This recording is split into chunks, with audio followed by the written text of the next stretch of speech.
मध्ये शिकत आहे। मी तुम्हाला 12 टेन्सचे नियम सांगणार आहे। 1. Simple present tense. Simple present tense मध्ये कर्त्यानंतर क्रियापदाचे मूळ रूप घ्यावे। तृतीय पुरुषी कर्त्यानंतर क्रियापदाला यस किंवा ईएस प्रत्यय लावावा।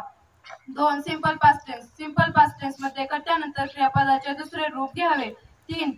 Simple future tense. Simple future tense मध्ये आयशाचा टेबल प्लस क्रियापदाचे मूळ रूप घ्यावे। 4. Continuous present tense. Continuous present tense मध्ये आयनचा टेबल प्लस क्रियापदाचे चौथे रूप घ्यावे।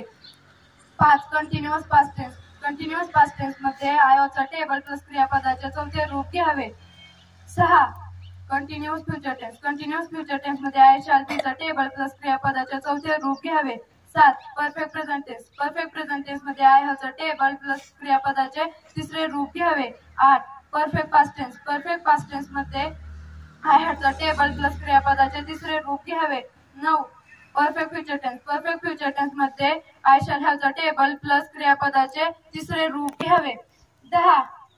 Perfect continuous present tense. Perfect continuous present tense मध्ये आय हॅव चा टेबल प्लस क्रियापदाचे आय हॅव बीन चा टेबल प्लस क्रियापदाचे चौथे रूप घ्यावे।